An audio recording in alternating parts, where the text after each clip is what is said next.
Bom dia a todos. Dando prosseguimento à Expert ESG, estamos aqui hoje para falar de ativismo acionário e engajamento. O tema é importante porque há diversas estratégias para a incorporação de fatores ESG no processo de investimento. E o ativismo acionário, ou engajamento, tem ganhado bastante destaque entre elas. Temos hoje com a gente, para discutir esse tema, dois representantes de importantes gestoras globais, que vão dividir conosco como eles aplicam a estratégia de engajamento no portfólio das empresas que investem, um pouco das melhores práticas e desafios ainda enfrentados pelas estratégias. Temos conosco o Eduardo Figueiredo, que é CIO da Aberdeen Standard Investments e gestor de mercados emergentes, e também Mirza Bag, que há 15 anos pratica investimentos responsáveis e é membro da Aviva Leadership ESG Team. Esse painel será conduzido em inglês com tradução simultânea. Hello, Mr. Eduardo. Hello, Mirza. Thank you very much for being here with us today. I was doing a brief introduction about the increasing importance of engagement and activism for investors committed with best ESG practice, and that today we would be learning how global investors like yourself engage with the companies you invest in, best practice, challenges, and why is that so important now? I have elaborated a few questions, and I would like to kick off our conversation by asking you please to introduce yourself, your firm, and tell us why activism and engagement is important for responsible investments right now. Eduardo, can you please start? Sure. No, thank you very much. Thank you for XP for inviting us and yourself for hosting, and pleasure to be joining Misra in this call as well. Well, first of all, about myself, I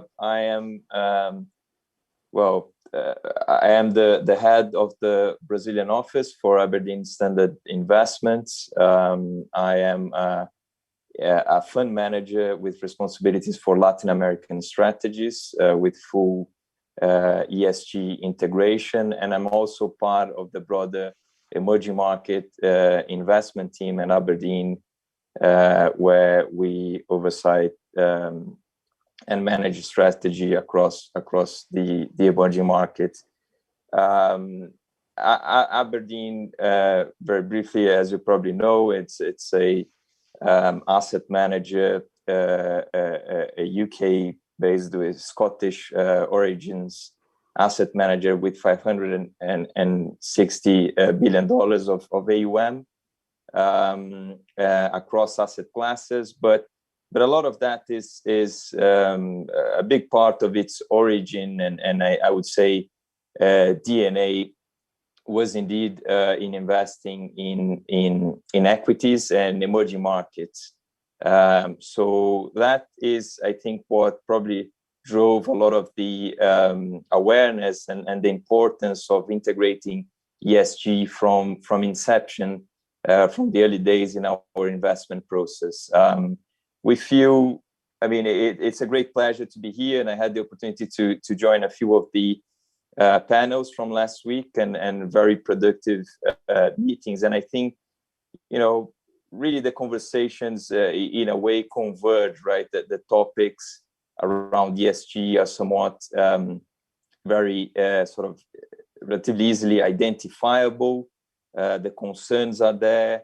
But I guess the challenge is how we as asset managers help companies to implement change, help companies to move towards best practice, and, you know, close the gap between the theory and the practice, and support the companies in that journey. So I think that's our responsibility, and hence why, in our view, the stewardship activity, and we can elaborate a bit more on what that means if needed, is what we see sort of as key in that journey and in that process. So thank you very much again. Thank you. Thanks, Eduardo, and good morning, and thank you again for the invitation to participate in this event today. So quick introduction to Aviva Investors. We are a global institutional asset manager with $480 billion of assets under management. Savers and pensioners rely on us for two things. Number one, to deliver on their investment needs. And number two, make sure that we do it responsibly, and with their capital help secure a more sustainable future for them and for their children. So responsible investment has always been a central part of our culture and our commitment to clients. In terms of myself, I have a global sort of responsibility to oversee our ESG research process and stewardship. That means two things. Number one, it's my job to try and make sure that we increasingly divert more capital towards sustainable businesses. And secondly, once we're invested, to work with management teams to try and make those companies better. And of course, hold them accountable when they fall short. I'm particularly pleased to be at this expert event today. There's a misconception within some corners of Europe that ESG is a European phenomenon and the world is simply catching up. This is certainly not true. From a personal point of view, one of the first companies that I researched as a young ESG analyst many years ago was a Brazilian company called Natura. Yeah, that's right. And it was that company that really opened my eyes to what is possible in terms of integrating sustainability into the fabric of the company. I think to a lot of extent, developing markets are catching up with that type of philosophy, which is grounded in a recognition of the social and environmental interdependencies that companies have. So I'm really pleased and looking forward to being part of the discussion today. I strongly believe that getting the millions of individual investors around the world engaged in ESG and the change story will be the key driver behind creating more sustainable companies in capital markets. Thank you. That's great. I have a question for both of you.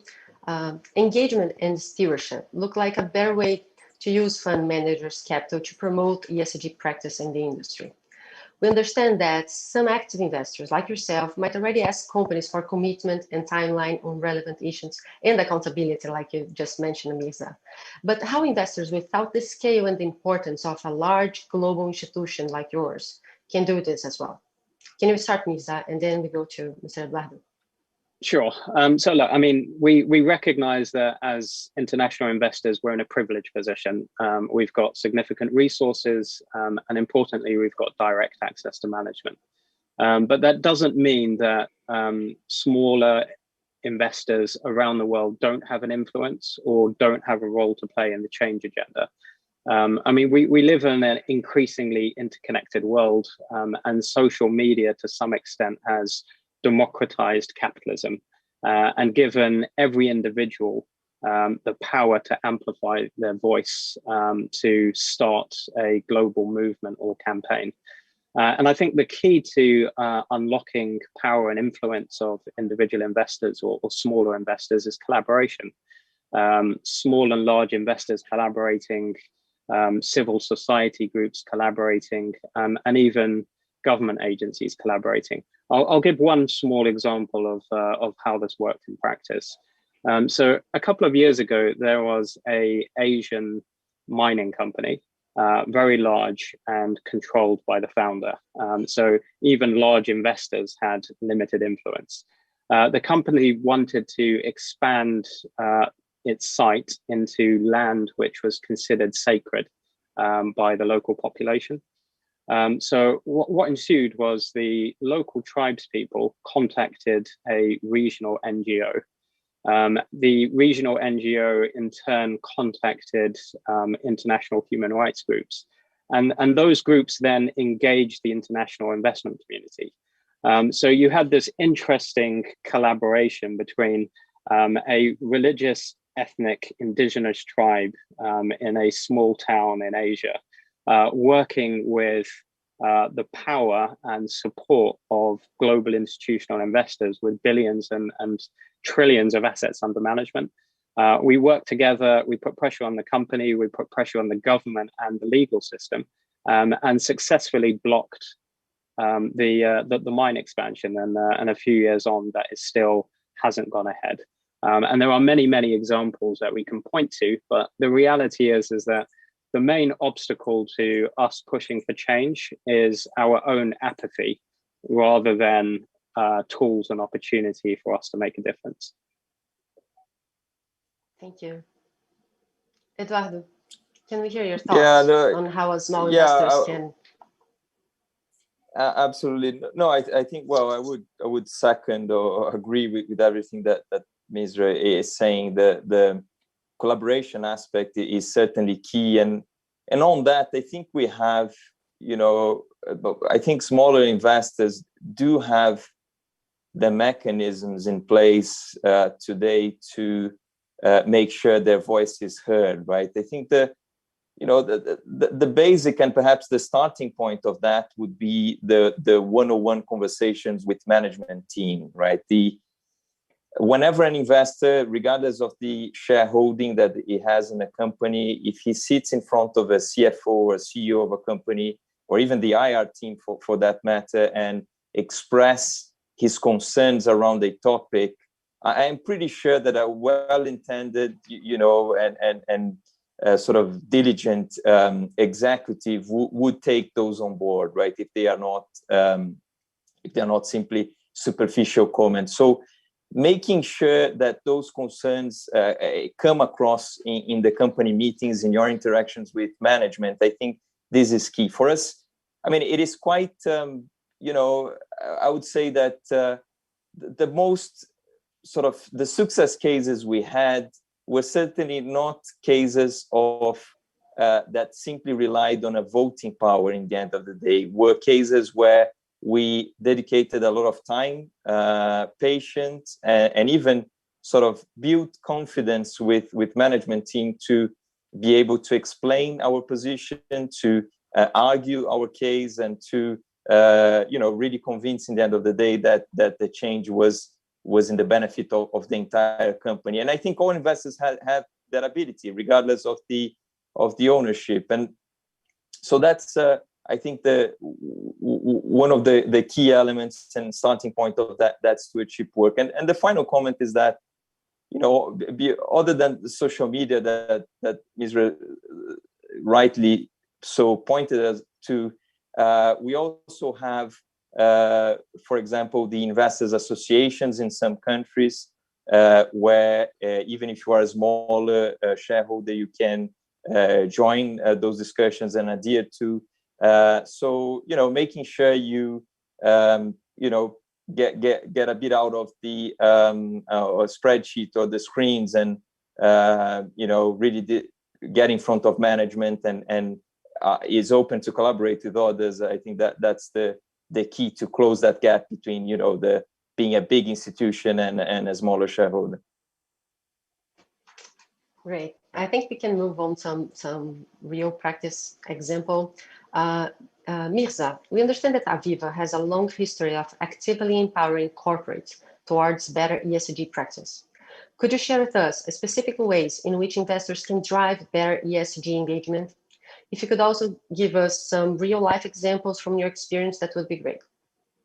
Sure. So look, there are lots of different ways of devising an effective engagement program. Aviva investors, our starting point is always to try and form a partnership with companies rather than starting with an adversarial approach. So to give it sort of a practical shape, our engagement framework is normally built around 5 things. I'll talk through them very quickly.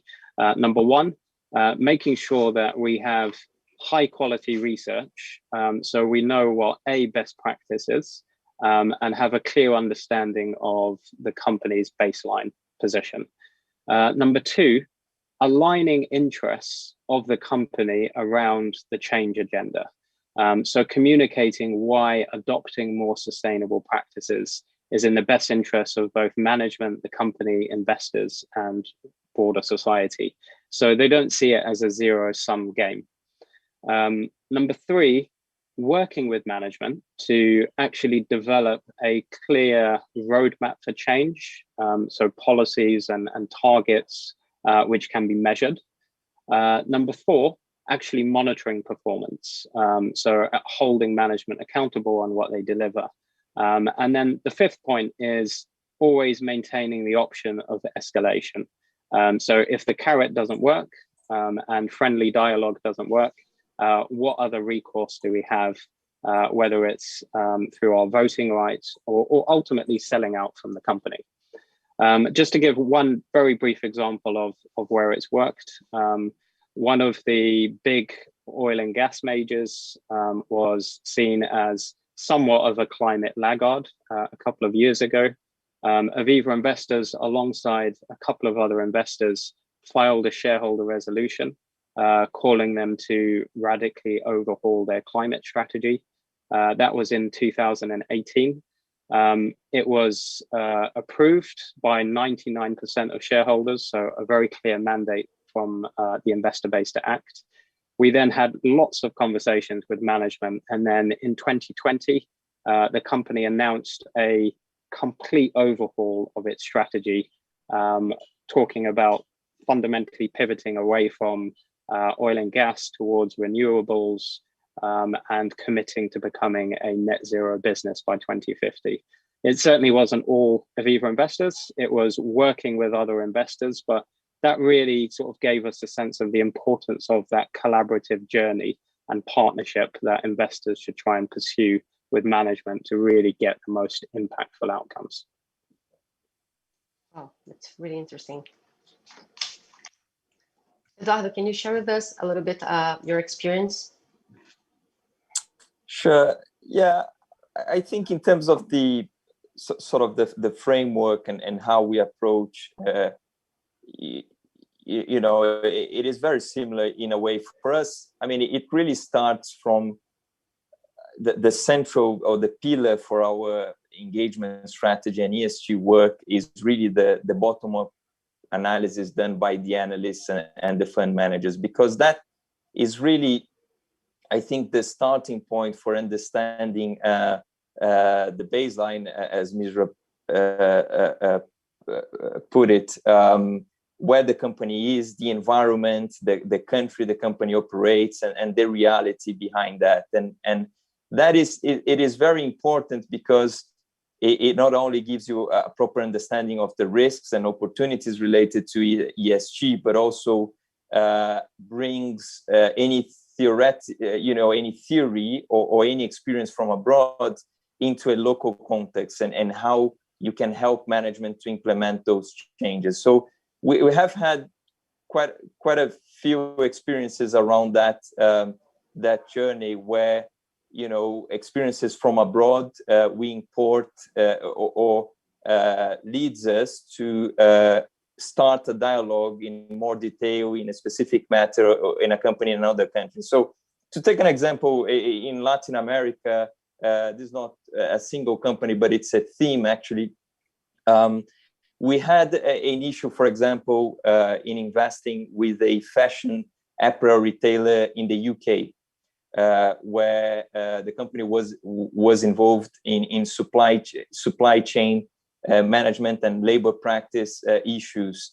That incident, while it happened with our colleagues investing in a UK company, immediately led our team to think through the portfolio and think through all our apparel retailers across the globe and really stop and think how we could, what we should ask them in the first place and how we could help them in moving forward with best practice. And that sort of triggered a regional engagement in companies like Arezzo, for example, Lojas Renner, among others, just to mention companies in Brazil. So I think being able to sort of understand the company from a bottom-up perspective, have that relationship, but also be active in bringing the experience from abroad. I think it's really what drives a very powerful combination of proposing something that is actually deliverable for a company and aligned to local context as well. I think that's very interesting. And if you don't mind, could you share with us how did you approach Renner or Arezzo in order to understand this practice, and what kind of data did you ask it for them? How did you develop this conversation? Yes, the challenge, as we will probably touch later, right, with that work, is that it's a lot. There's no box ticking exercise that you can do, or checklist that you can run in a company that will tell you if this company is complying with best practice or not, right? In fact, I think cases or known cases across the industry show that many companies that tick quite a few boxes are indeed caught up in issues in the future. So for us, it's really a qualitative assessment based on conversations with management. The conversations, it's quite important. They shouldn't be simply restricted to conversations with the individual responsible for ESG, for example, in a separate department. Those conversations need to be raised with the CFO, with the CEO of the company, so that you can first and foremost, ask the factuals of the company, see if the company has the policies in place with regards to labor and supply management control, for example. What are the policies and controls in place, in how they are embedded in the company governance structure?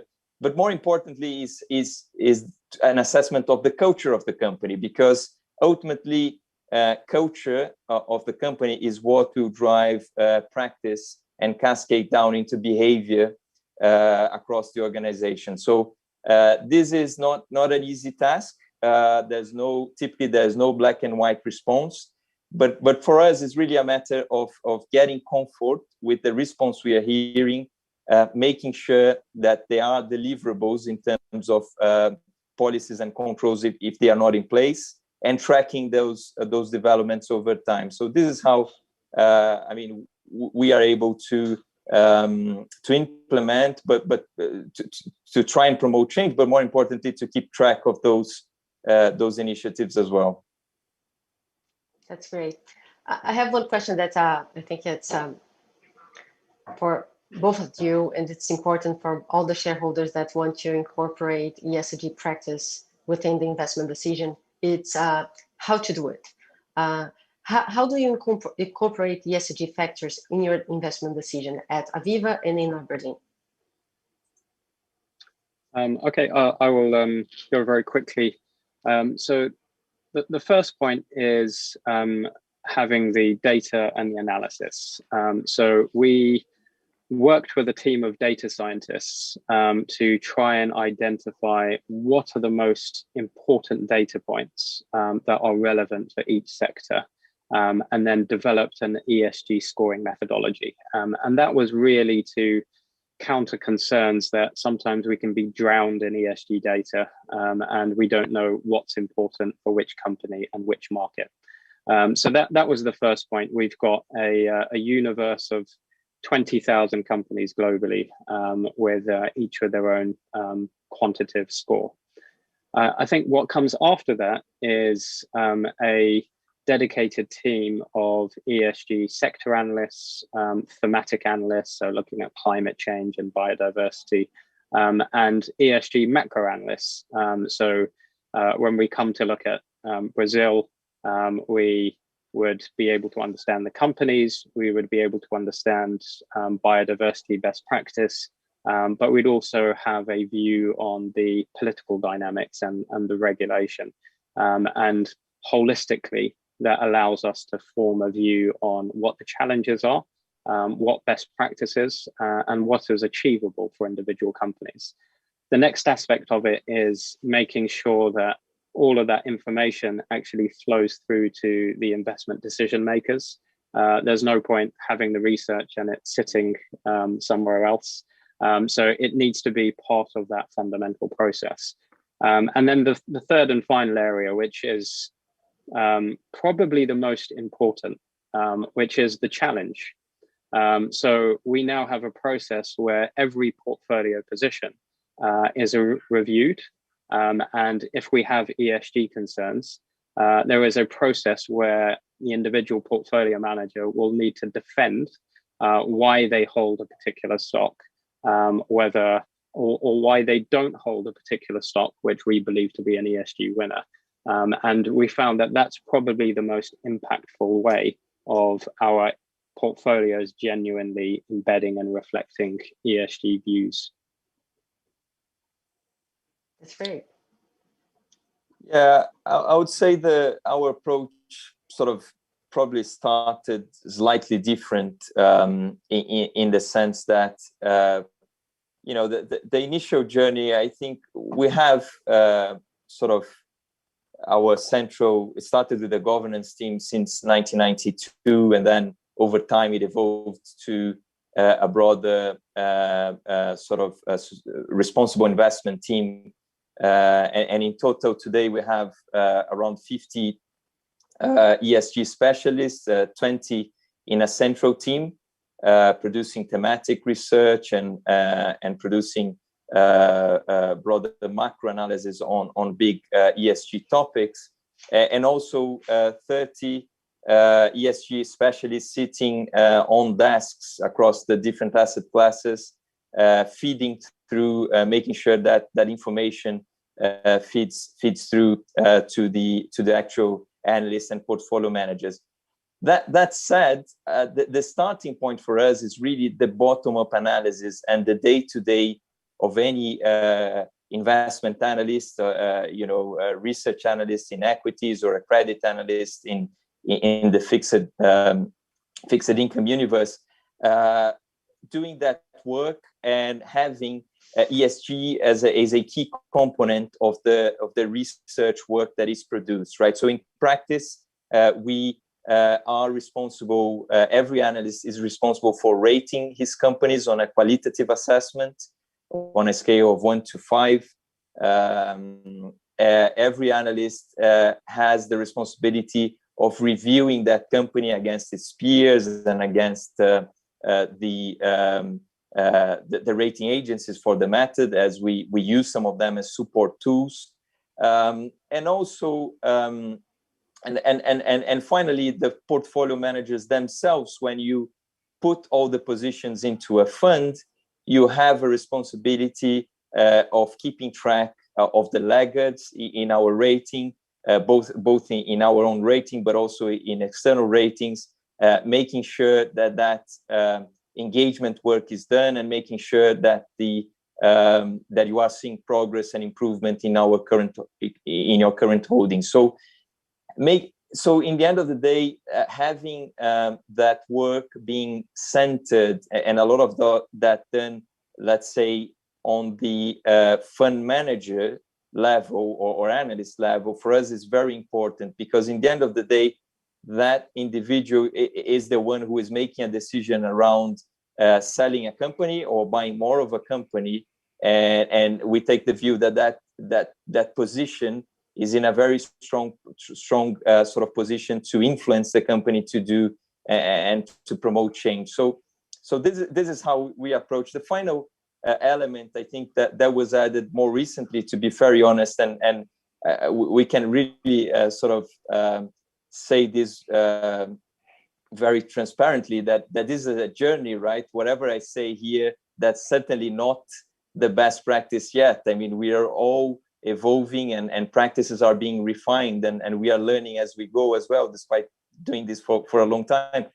But the more recent introduction perhaps was more a new layer of quantitative assessment around ESG risks, both in terms of the broader ESG aspects, by using data in our favor and being able to read that and to identify the laggards in our proprietary models, but also in terms of the carbon impact and the climate change in our holdings and the portfolios. Those were tools that were introduced more recently. It's a project that started probably 3 years ago, and it's still evolving. And that is sort of, in a way, the final layer that can cover the gap and really give the analysts and the portfolio managers, in the end of the day, the tool to do the work, to do the analysis, and to be more forward-looking as well on the assessment of risks and opportunities for the companies. So the idea is to be fed with good research, understanding the risks related to ESG practice, but do not limitate your investment, but actually that supports your conversation or your diligence within the companies to access the laggards or the problems that you may happen, and then eventually if they do not comply, do not improve in certain issues that you consider important, you might result selling the stock or being more active or engagement within your voting powers. Is that right?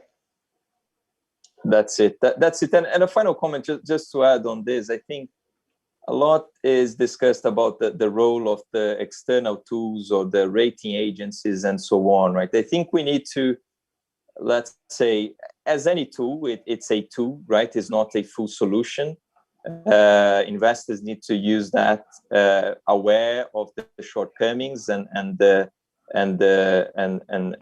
eventual failures of it, but also we do see as very important, because it is quite often that we identify an issue from our bottom-up research, but we use external research providers to corroborate that view, and even to present to management teams that this is not our own assessment, that this is something that the market more broadly, including one or two rating agencies, are highlighting, and there is a broader support to a specific agenda. So this is, I think it has been a productive way of using those tools as well in our favor. I mean, on top of course, the screenings and the filterings that the research they conduct. Yeah, that's great. I would change the subject to one of the critics about the ESG.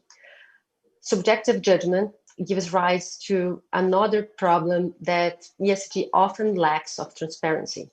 ESG products are not different from others, and it's hard to measure if the company is doing the right thing. How do you address this situation? I think, Mirza, you that are especially in research, how do you avoid greenwashing, and how us investors, not as talent with big teams, could avoid some greenwashing mistakes? I'll make some brief comments. As in most walks of life, what we do is infinitely more important than what we say. And that applies to companies. It applies to how the standards that we should apply to ourselves as investors.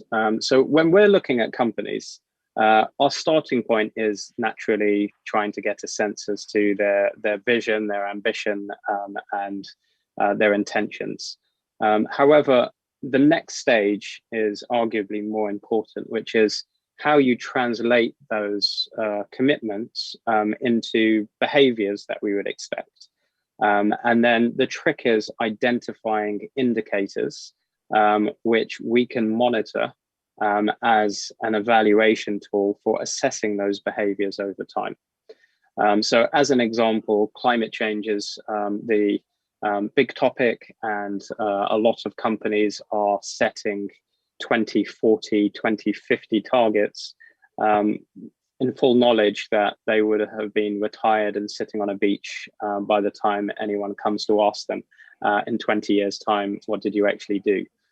So what we're really trying to understand is how you translate those longer term ambitions into practical, near-term and measurable targets that we can assess your progress. So if we are talking about a mining company,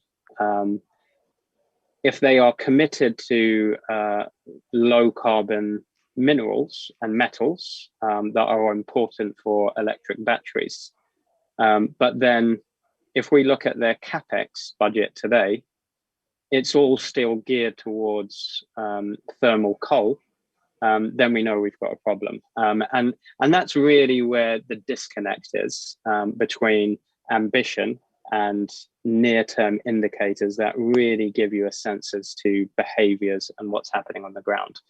The only additional point I would say is we should use that same framework of accountability on us as managers, and we hope that our clients are doing the same things with us. So yes, Aviva and all of the big institutional investors will say that ESG is our number one priority, but what indicators can clients look to actually sort of go behind those commitments? How are we exercising our voting rights? What resources? I mean, we heard from Eduardo that the commitment that Aberdeen Standard have for ESG, and we've similarly sort of had astronomical growth in the investment into ESG.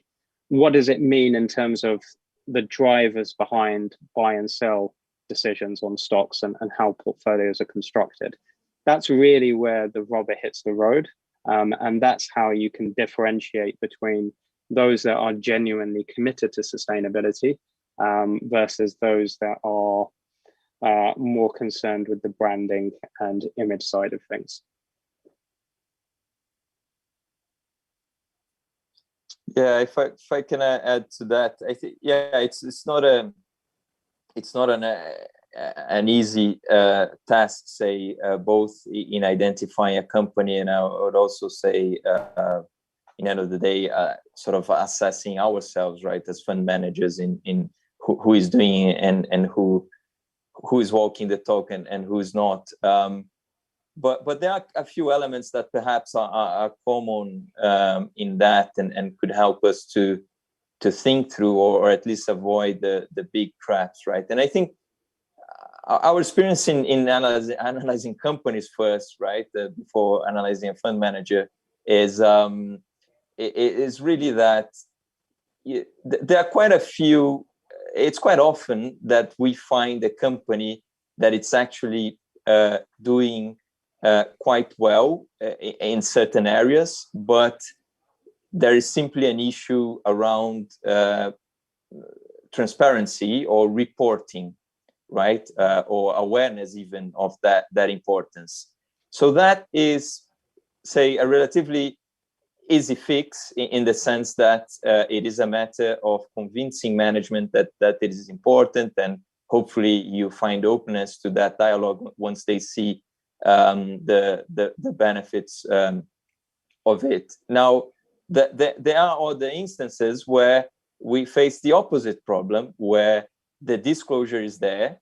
In theory, rating agencies even apply a fairly decent or above average scoring because the disclosure is good, but you don't really feel that there is a genuine intention or even alignment to move forward with some of those aspects in the agenda. And on that, the only way of taking a view on that is by making sure you meet with the executives, you understand where they come from, but also that even if you don't see them face to face, that you look into the evidences that they are delivering on whatever they are disclosing, right? So if they are showing you the picture on the say the water efficiency in a given plant, that you make sure that they are showing you at least the last 3 years or 5 years of history, so that you can keep track if that improved over time. The same way with carbon footprint and the projects around carbon efficiency and so on. I mean, making sure that there is a history that you can refer to and track the progress is key. And the other element is making sure that the cultural alignment is there, both in terms of the soft aspects of it, but also in terms of the even the compensation alignment for that matter. I mean, is ESG elements, or at least the midterm deliverables embedded into management compensation, is that compensation long-term enough to ensure that you are aligned with those long-term risks and opportunities as well? I think for us is key when looking at the company, and that would certainly apply as well once we try and look into what fund managers are doing, right? The reporting, the disclosure, and then the cultural commitment of the firm. Yeah, I think that topic deserves a little bit more of development, and it would be great to have your global view, Mirza, on the reporting and then disclosures. I think one of the questions that we have, it's the quality of disclosures, and if the companies, are they giving the numbers and they are auditing themselves, and how comparable it is with its peers. How do you address disclosures and transparency? And do you think regulation might be coming as a solution? Can you share a little bit of how you see data across the globe? Who is more developed, less developed? Where you saw good practice coming in? Where are we evolving to in this matter? Sure. I mean, it's a difficult subject. If I was to summarize, I'd say it's materially better than it was, but materially below where it needs to be. So we're somewhere sort of halfway there on our journey. Look, I mean, as you said, data needs to be of high enough quality that it's investment relevant. It needs to allow for trend analysis, because we're much more interested in momentum and direction of travel rather than absolute cutoffs. And it needs to enable and allow for comparability. And therefore, it's only of value if your peers are disclosing in a similar sort of way. We are not tied to a regulatory versus market solution. We think that there is room for both. So as an example, on the thorny topic of stakeholder capitalism, how do you capture the impact that you're having on suppliers and customers? The World Economic Forum have done a lot of work in this area, and have published a new reporting framework and stakeholder sort of indicators. And I think if that gains resonance, that will be an important move forward when we look at inclusive capitalism. However, for the harder to disclose, and when I mean harder, the more expensive and the more challenging that disclosure and those data points are for companies, that's really where we do lean on regulators to take action. So when it comes to the Task Force on Climate-Related Financial Disclosures, TCFD, which has now become the default global standard of best practice, we're still not seeing sufficient take-up, particularly within emerging markets, and within developed markets, there is still inconsistency in quality. So it's those areas that we are working with listing authorities and regulatory agencies, because we believe that the most effective way of moving everyone up in a way that allows that comparability is for those disclosures to be included within the listing rules, and in some cases, company law. Where is the country that's most advanced on this situation? Sorry, Eduardo. I mean, on TCFD, the financial regulator in the UK has already announced that they will make it mandatory for listed companies. But I think more broadly, the European Union probably has the most ambitious and progressive disclosure sort of roadmap. Some would argue they've gone too far, but they're certainly being bold with the direction of travel.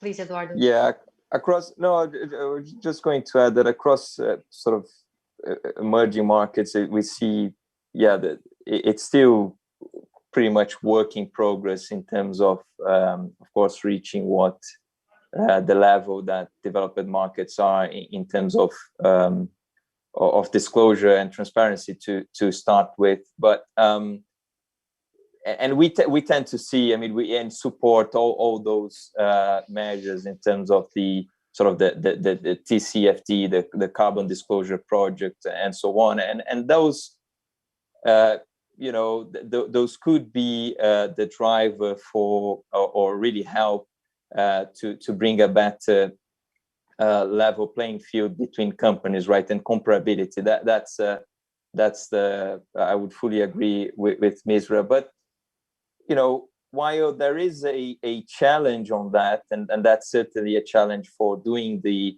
ESG analysis and the stewardship work, that's also an opportunity for us, the way we see, right? Especially when you are in the context of the emerging market, that say information gap, in the end of the day, it is also an area where perhaps we can, on the one hand, be able to invest in resources internally and be able to identify winners via our qualitative assessment, but equally, make sure we avoid major mistakes in that regard. So it's an area where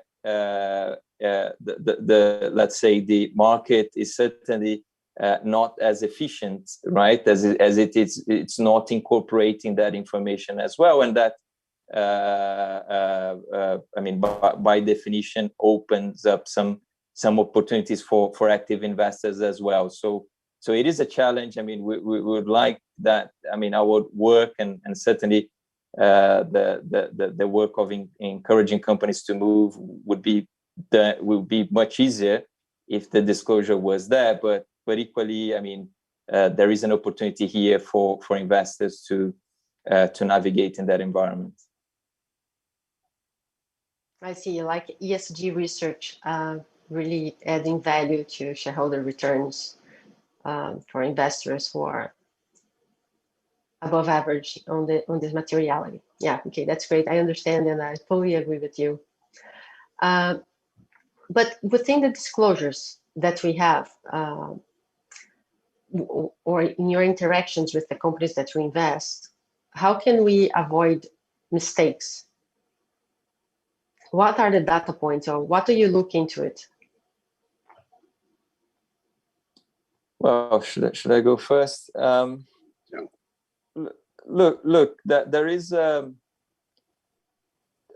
would say I would start contradicting myself, because let's say on the one hand, we don't believe that checklists are, will lead you to a sound conclusion in the end of the day. But that said, having a framework in place where you sort of in a disciplined manner run through key elements in any given company when doing your due diligence, and actually after you invest while monitoring that company, is key.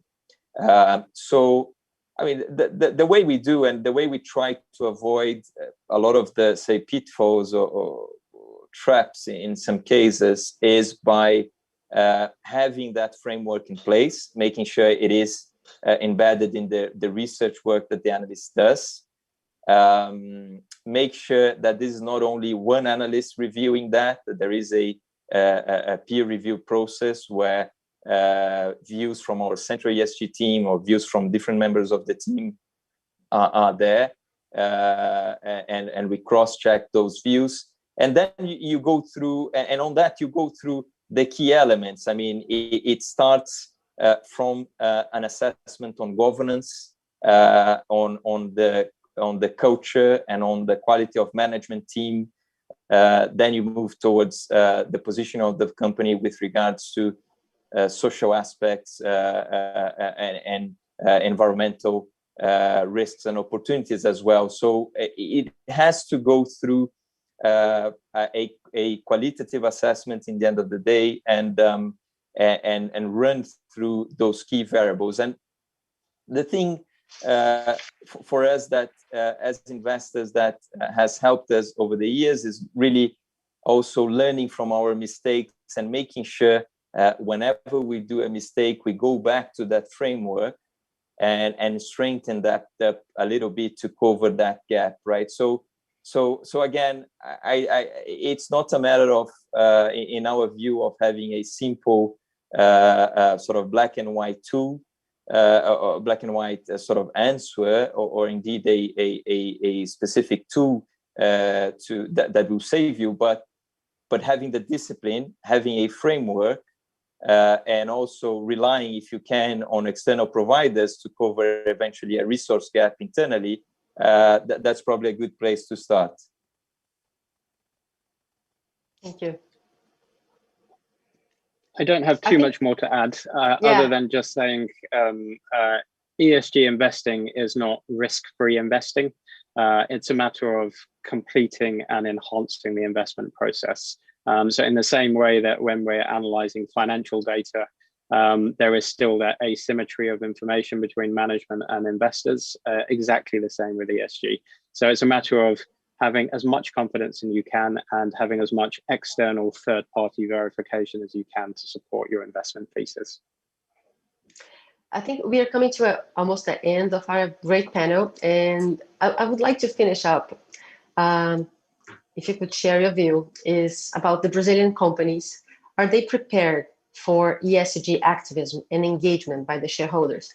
And if you have, can you share some stories where you were happy or maybe not that happy with an outcome or an engagement that as a shareholder, or did you have to do with the companies that you were visiting or researching? I mean, we've had good and bad. I'll let you. I'll be very quick then. We've had very good and bad. We've had one company that proactively reached out to us, a bond issuer, and said, look, we want to become more appealing to international investors. What do you want to see? What can we do better?